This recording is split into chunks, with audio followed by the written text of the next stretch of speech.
Hi, friends. Come on in. Let's sit together as we open Exodus chapters 3 and 4.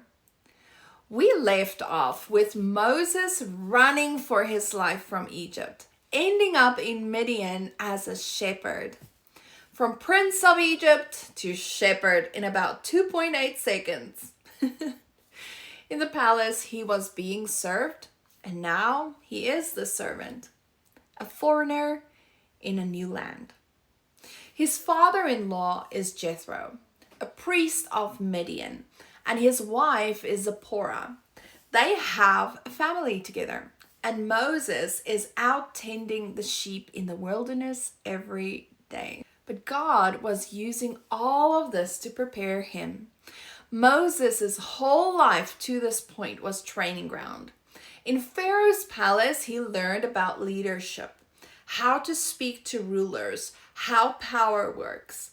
Out here in Midian, shepherding taught him patience, how to lead stubborn sheep, how to read the land, the plants, the animals, the seasons, the people.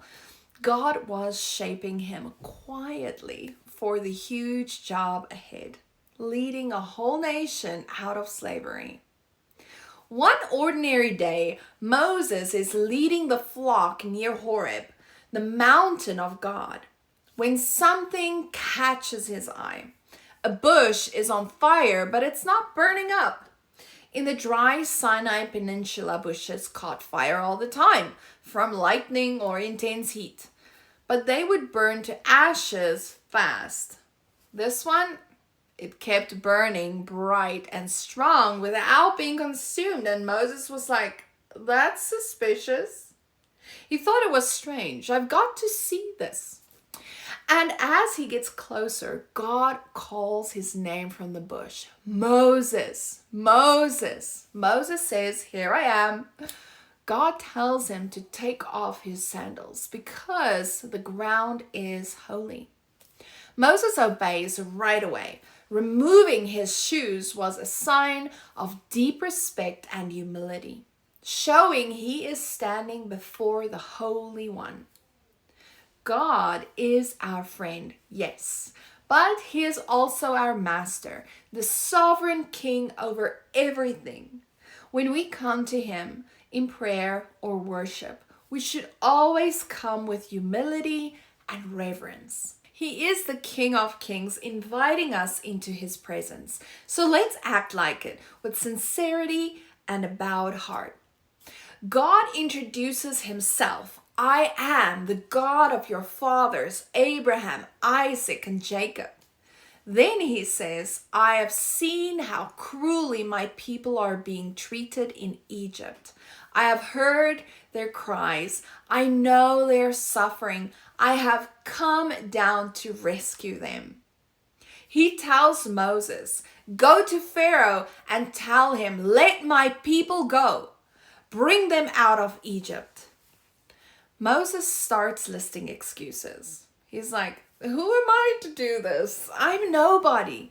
God answers, I will be with you. Moses says, what if they ask, who sent me? What's your name? And God replies, I am who I am. Tell them, I am has sent me to you. That name, I am, is powerful. It means God is eternal, self-existent, never changing in a world where morals, values, laws, and security shift every single day. We can rely on this one constant thing. God never changes. He is faithful to his word and his love for us, and we don't have to wonder what mood he will be in when we meet him each day. He is the same yesterday, today, and forever. Hebrews 13:8. So Moses keeps pushing back. They won't believe me. I'm not a good speaker. I stutter. He's full of fear and feels completely inadequate. We've all been there. But here's the awesome thing about God. He never asks us to do anything in our own strength. He always equips us for what he calls us to do. For Moses, God provided himself as the power, Aaron as a helper and spokesman, the ability to do miracles, staff turning into a snake, hand with leprosy he healed, water to blood. God matched every excuse with a promise and provision. The same is true for us today. Jesus gave us the Great Commission in Matthew 28, verse 18 through 20. Go make disciples of all nations, baptize them, teach them everything I commanded. That's impossible in our own strength. But that is exactly why God gave us the Holy Spirit living inside us. He empowers us, emboldens us, guides us. John 14:26 says the Holy Spirit will teach us all things. John 16:13 says he'll guide us into all truth. Acts 1:8 promises power when the Holy Spirit comes on us. 1 Corinthians 2:10 tells us the Spirit searches even the deep things of God. Psalm 143 verse 10 says, teach me to do your will, for you are my God.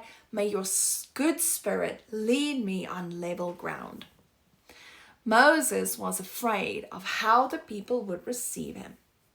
Fear of man is a real trap. It's a sin that keeps us from living fully for God. But God won't send us anywhere without providing what we need. He supplies courage, confidence, and resources. We can get overwhelmed by our weaknesses. That's a real struggle. But God always equips us to finish what he starts. We just have to be willing to let him help. Psalm 46:1 says, God is our refuge and strength, a very present help in trouble. 2 Peter 1:3 says his divine power has given us everything we need for life and godliness. A favorite of mine.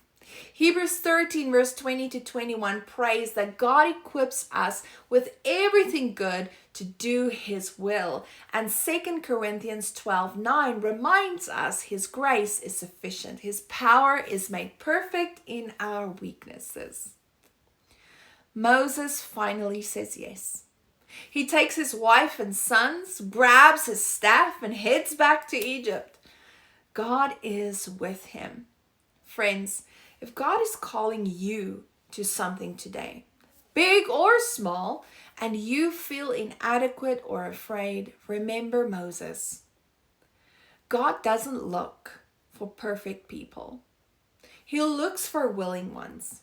He will be with you. He will equip you. He will use your ordinary life to do extraordinary things for his glory.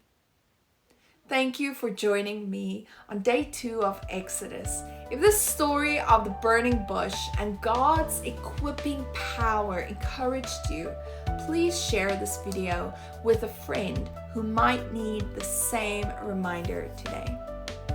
God willing, I will see you tomorrow for the next chapters, and until then, stay humble, stay close to God, trust his provision, and know that you are deeply, deeply loved. Shalom.